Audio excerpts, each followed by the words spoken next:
abortion debate is high on the global news agenda. No, that just came from the top of this building. An emotional end to the day, half a century of a woman's right to choose overturned. I don't accept this ruling. We're not going to go back.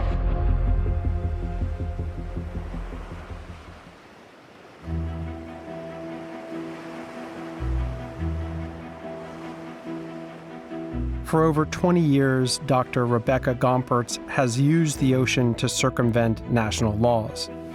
No, I don't think of myself as an outlaw. Can I think of another word? I'm a legal loophole. That's what I am.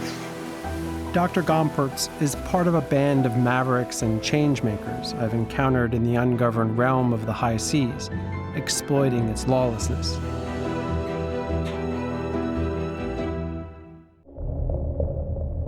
Two-thirds of the planet is covered by water.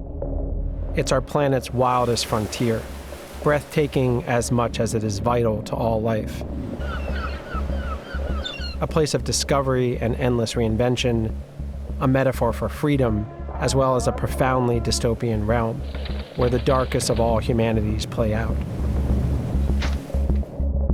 Over 50 million people work at sea, and human rights and environmental abuses often occur with impunity. Six people we are sleeping in here. So hot. I've never ever seen this bad. My name is Ian Urbina. As a journalist, I've spent the past decade reporting from this lawless frontier. I run an investigative journalism organization called the Outlaw Ocean Project that reports about crimes happening in this space.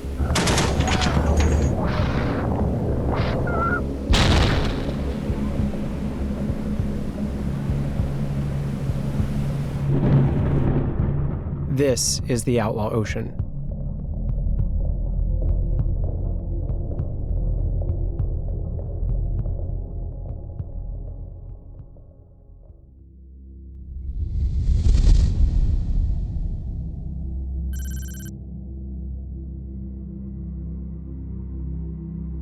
Until recently, abortions were a crime in Mexico.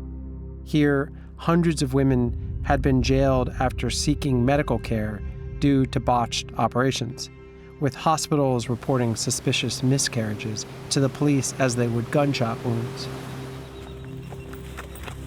But one woman had the idea to look to the sea to circumvent the law of the land. We can leave the banner with the number, but I want to take off this one because I think that I don't want to have problems now. I joined Dr. Gompertz aboard her vessel, the Adelaide. On this clandestine mission, two young women have traveled hundreds of kilometers quietly and anonymously to board this yacht.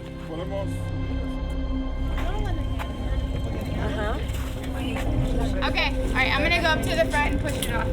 It's clear back there, right? Viene. Yeah, put it forward. All right.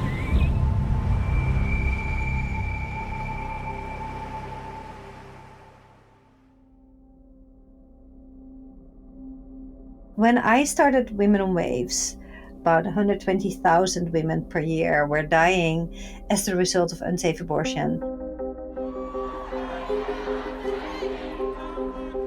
When a country makes abortion illegal, it doesn't stop any women from seeking an abortion. Women that have the money, they can always travel to another country where abortion is legal to get a legal, safe abortion.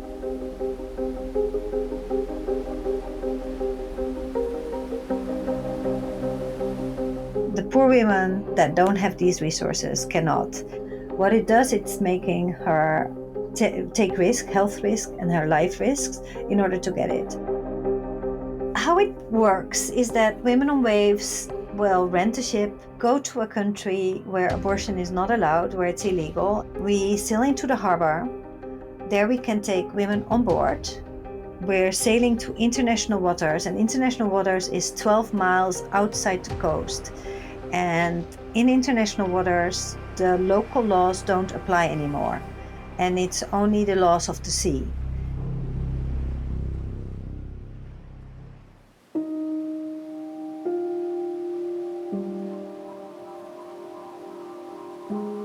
Okay, so what does it say about The waves they're coming south-southwest and they're 5 to 7 foot.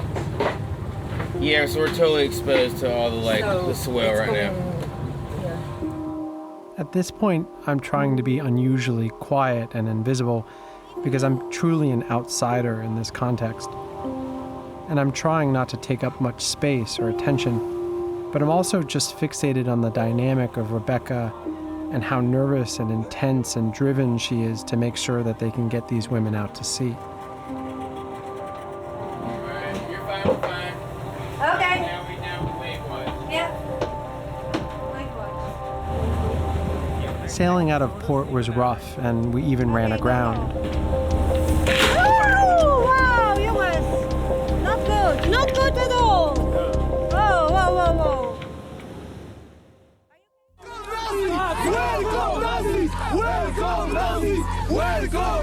Women on waves is highly controversial and has always been challenged, often violently.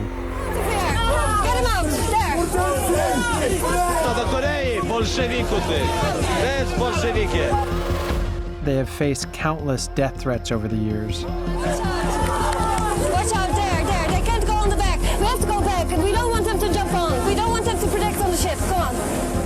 Yet stringent laws in these countries have never stopped abortions, only pushed them underground, forcing women to seek often unsafe procedures.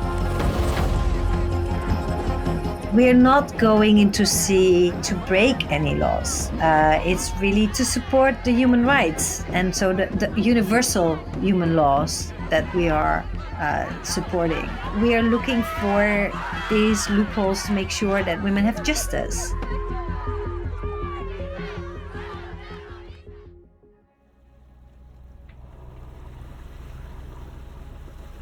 After a difficult start, we eventually reached the open sea.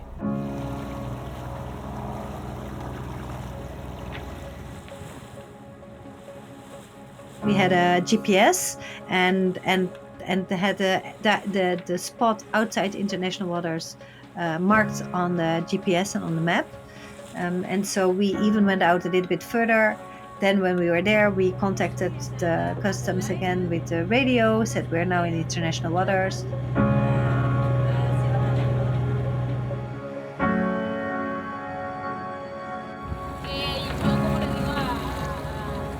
Rebecca quietly came on deck to spend time explaining the procedures to the two women.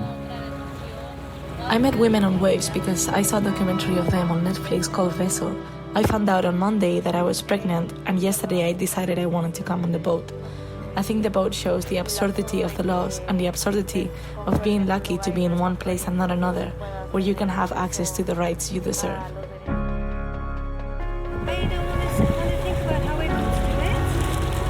Perhaps you want to come with me those days, both of you? So my role as the doctor is to make sure that the woman that she's an unwanted pregnancy, that she's taking the decision to end the pregnancy in free will. I make an ultrasound to make sure that she's not pregnant too long, and that she can still use the pills, which was of course the case. And I make sure that she understands how it works. She understood, and she chose to swallow the tablet.